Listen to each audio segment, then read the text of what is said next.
नमस्कार दोस्तों, सभी व्रती महिलाओं को करवा चौथ के पावन पर्व की हार्दिक शुभकामनाएं। माँ करवा आप सभी के सुहाग को लंबी आयु प्रदान करे।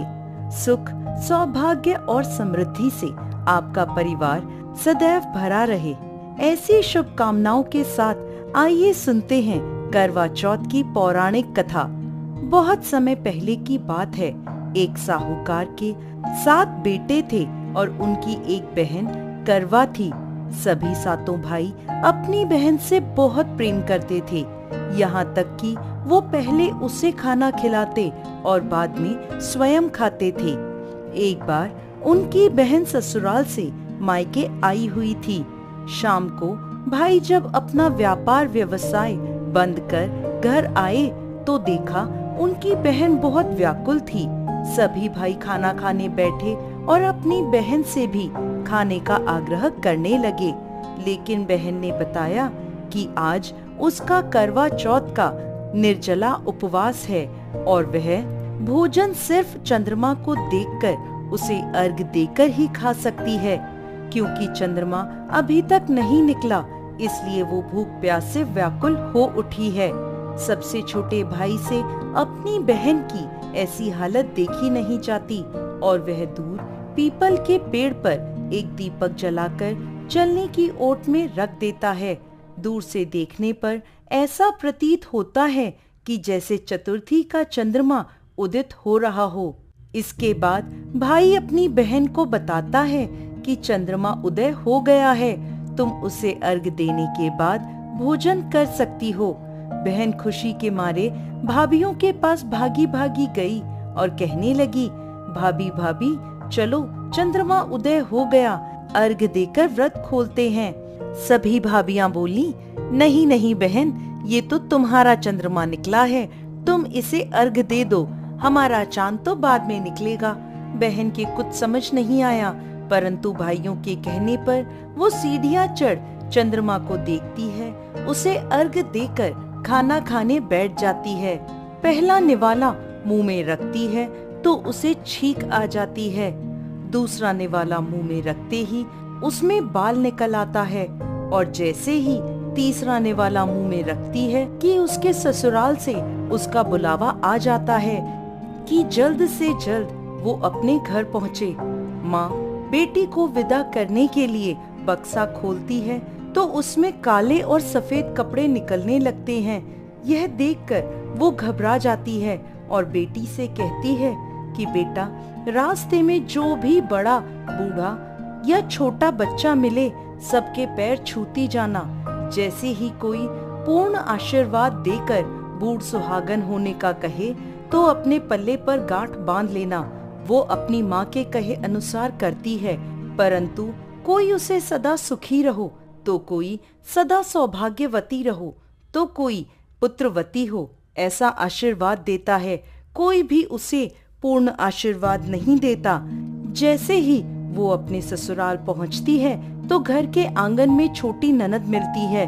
वो छोटी ननद के पैर छूती है तो छोटी ननद उसे आशीर्वाद देती है, सदा सौभाग्यवती रहो, सदा सुखी रहो, दूधो नाव पूतो फलो, बूढ़ सुहागन हो। ये आशीर्वाद सुनते ही वो अपने पल्ले पर गांठ बांध देती है और अंदर जाती है। जैसे ही अंदर जाती है तो अपने पति का मृत शरीर देखती है। उसे देखते ही वो जोर जोर से रोने लगती है। अब जैसे ही उसके पति को अंतिम संस्कार के लिए ले जाने लगते हैं तो वो जिद कर उनके साथ जाने को कहती है। सभी उसे अपने साथ ले जाते हैं। चिता को अंतिम अग्नि देने का समय होता है तो वह अपने पति को जलाने नहीं देती। परेशान होकर सभी लोग उसे शमशान में एक झोपड़ी डलवा देते हैं। वो अपने पति के शव को लेकर वहां बैठ जाती है और उसकी देखभाल करती रहती है।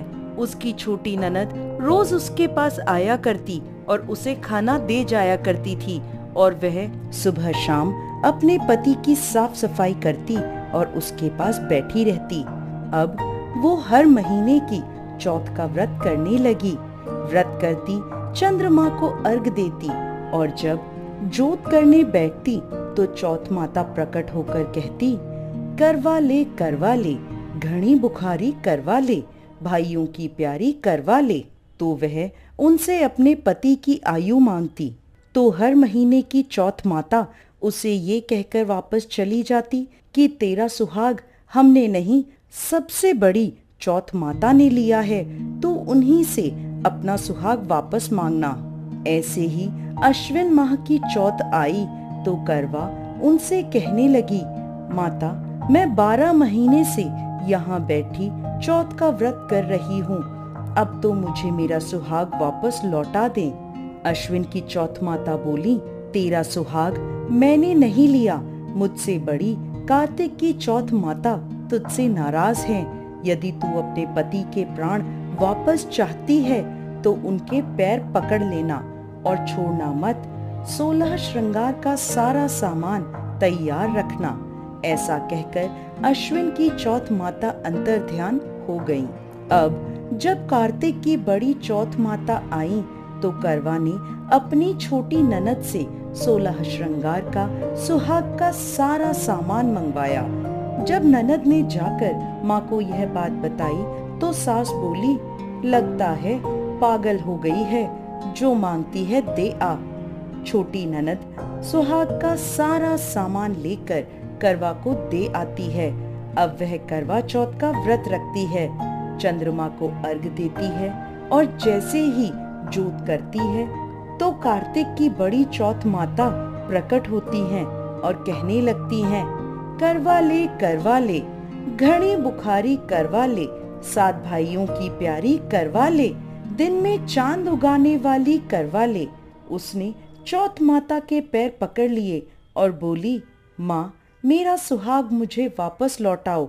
ये सुन चौथ माता बोली, अरे तुझे सुहाग से क्या काम, तू तो बहुत भूखी है, 7 भाइयों की प्यारी बहन है। इस बात पर करवा कहने लगी, नहीं माता, मुझसे बहुत बड़ा पाप हो गया, मेरे सुहाग को मुझे लौटा दो। मैं आपके पैर तब तक नहीं छोड़ूंगी जब तक आप मेरा सुहाग मुझे वापस नहीं लौटाती।